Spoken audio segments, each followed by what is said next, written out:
We've all been burned out by overhyped trailers and under-delivering games, but what about the opposite? What about those titles that for whatever reason look to be completely forgettable or avoidable, only to become must-plays? With a special thanks to Jesus is Alive in the comments for our worst games of 2020 so far list, I'm Scott from WhatCulture.com, and these are 10 terrible trailers that gave you awesome video games. Number 10, Borderlands. It is very easy to forget that before Borderlands was a cel-shaded blur of loot caves, memorable villains, and quipping robots, it started out looking boring as hell. Being shown to the public across 2007 and 2008, a notable first look trailer featured a bland voiceover hinting at a mysterious vault you'd be plundering, showing tiny glimpses of the game's factions in between. Awash in greys, browns, and muted colors, this was releasing in the shadow of Fallout 3. Even Gearbox's own chief creative officer Brian Martell said the aesthetic and presentation felt like a poor man's rage. With that particular misfire now doing the rounds and Gearbox noting that everything about Borderlands was anything but restrained, a last-minute overhaul was put in place to completely redesign the game. Borderlands' original art director actually quit the gaming industry over this, but Borderlands now had an aesthetic to match its overall personality, and the rest was history. Number 9, KILLZONE 2.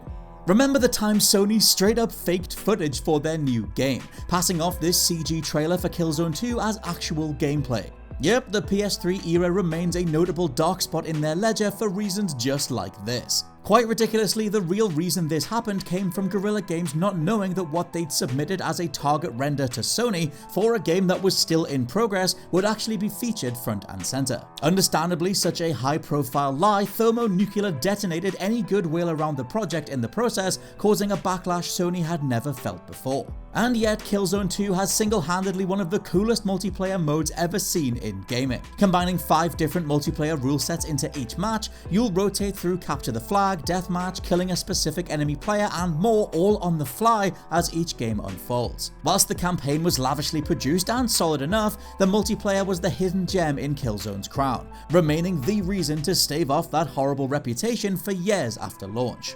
Number 8, SPEC-OPS The Line.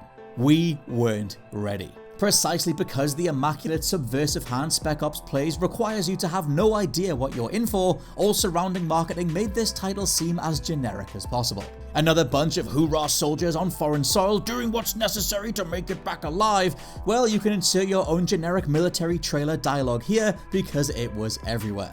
Cut to the game's demo impressing with solid cover shooting though, and enough people tried out the full thing to get some momentum going. SPEC-OPS The Line was not at all the machismo headshot fest we thought, and within the first couple of hours, main man Martin Walker starts reflecting pretty heavily on his role in chasing down missing soldier John Conrad. Before long, this is less Commando and more Apocalypse Now, with then relatively unknown writer Walt Williams penning the script, taking us on a ride that includes the now infamous white phosphorus scene, alongside some insane plot reveals in the back third. Since 2011, SPEC-OPS has remained a cult classic, one of those titles your game-playing friend is forever telling you to pick up, and a genius inversion of everything that was in vogue at the time.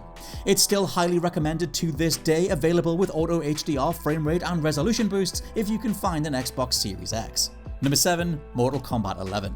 Not as much an objectively bad trailer as the rest, Mortal Kombat 11's reveal rubbed fans up the wrong way thanks to featuring a musical backing of rap instead of rock or electronica. With Mortal Kombat known for the iconic Techno Syndrome track by the Immortals, something that featured in the 1995 movie but NetherRealm had routinely tried to distance themselves from since, the reception to MK11 was, yep, sure that action looks promising, but what the hell is with that song? Thankfully, going forward, NetherRealm would completely embrace the pop culture fireball that was the first Mortal Kombat movie. MK11's launch trailer saw the movie theme back a Mortal Kombat game for the first time, and they even dropped DLC that let you play as original actors Christopher Lambert, Lyndon Ashby, and Bridget Wilson Sampras, those being Raiden, Johnny Cage, and Sonya Blade respectively. Mortal Kombat 11 is a career best effort from the team, the best game in the series, and arguably in the top 10 best fighting games of all time. It's safe to say that NetherRealm recovered very well.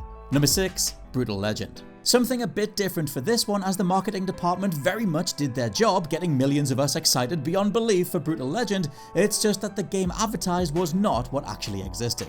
To explain, Brutal Legend is a supremely awesome, more playable take on a real-time strategy. You need to amass units, be aware of cooldowns, and slowly dismantle the opposition when the time is right. Think of character Eddie Riggs as a playable mouse cursor and it all slips into place. Did any of this come through in the marketing though? Hell no. With Brutal Legend published by EA and therefore marketing choices going to them, the game's open world traversal was highlighted instead, as was its phenomenal soundtrack, and select cutaways to combat all but eliminated this core strategic part of the game. Go in fresh today, divorced from the deceit and with an open mind, and you'll find one of Double Fine's best games. A hilariously written, thunderously scored behemoth of heavy metal and fresh ideas, forever dogged by a marketing campaign that did it zero favors. Number 5, No Man's Sky. To this day, and we're now talking half a decade later, there are people that still refuse to give No Man's Sky the time of day because of how much Hello Games deceived the world with their marketing, and what state the game was in at launch. It's always worth noting that the developers are very much aware of how much they screwed up, and 2021's version of the game feels like several sequels worth of content and refinements have been added just to continually apologize. Point being though that No Man's Sky's marketing was a complete mess. We all lived through what happened, but the more interesting takeaway is any conversation on how to market an in-progress game whatsoever. In Hello Games' case, Sean Murray touted features and crafted fake trailers to show off mechanics the team hoped to hit in those remaining months and years, only for it to all fall apart once the game hit retail. Sony were culpable, Hello Games and Sean Murray were culpable, but with Cyberpunk 2077 doing it all over again at the end of 2020, it proves that conversation is far from over. Number 4, Brothers: A Tale of Two Sons. With It Takes Two, Joseph F. the Oscars Fares is now 3 for 3. 3 brilliantly conceptualized, unique gameplay experiences that have gone on to champion couch co-op, being fundamentally designed around playing through meaningful, fun stories with the person next to you. Where it started though was with Brothers: A Tale of Two Sons, a Tolkien-esque setup where you play both brothers on a single controller, with one character per analog stick moving in unison. The game would later get a proper co-op mode on Switch, but either way the unique selling point is the notion of dual agency in a world of puzzles, challenges and minigames. Was any of this in the trailer though? Not at all. Brothers' unique control scheme is literally one of a kind, and factors directly into how the story plays out. It's the entire reason to play the game, yet numerous trailers including launch day sizzle reels on consoles made the game look like a totally generic co-op platformer. Number 3, Call of Duty: Infinite Warfare.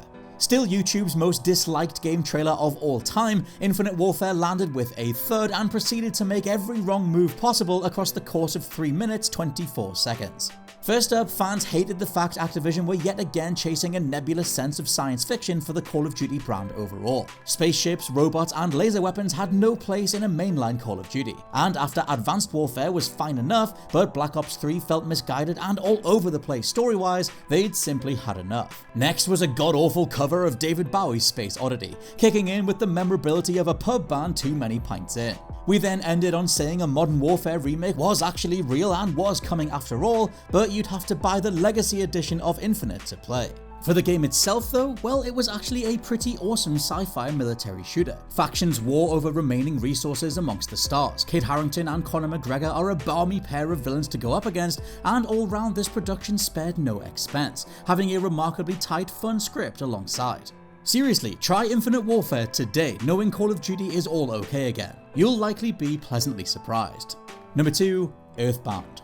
Sometimes you look back at what some marketing team thought would be the new hotness of the time, and it's just tragically hilarious or hilariously tragic. In Earthbound's case, Nintendo saw the burps, farts and body humor filled delights of 90s kid humor and designed an entire campaign around saying the game stinks. Besides the fact this had nothing to do with the otherwise stellar RPG featuring a bunch of kids protecting the world from an intergalactic force of evil, it meant magazines were filled with scratch and sniff double pages that would literally smell of fart, moldy food and other assorted rude smells. This could stink out your bedroom, bag or wherever else you kept the magazine, completely burying Earthbound's reputation as millions of potential players thought it was a disgusting mess made for gross 8-year-olds rather than the all-timer this RPG still is. And number 1, The Legend of Zelda: Ocarina of Time. Yes, arguably the greatest game of all time came with one of the worst commercials ever made over in the West, marking a staggering lack of judgment or quality control from Nintendo when it came to advertising partners. Honestly, with this and Earthbound, it's a wonder Ocarina still managed to go down so well.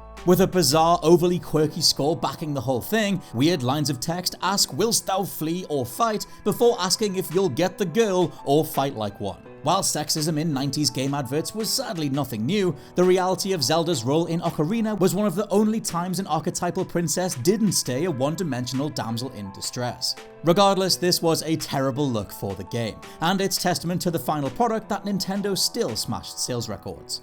And those are just 10 terrible video game trailers that actually turned out to be must-plays. Let me know your favourites down in the comments below, and please check out the WhatCulture Gaming Podcast. For now, I've been Scott from WhatCulture.com, and I'll catch you soon.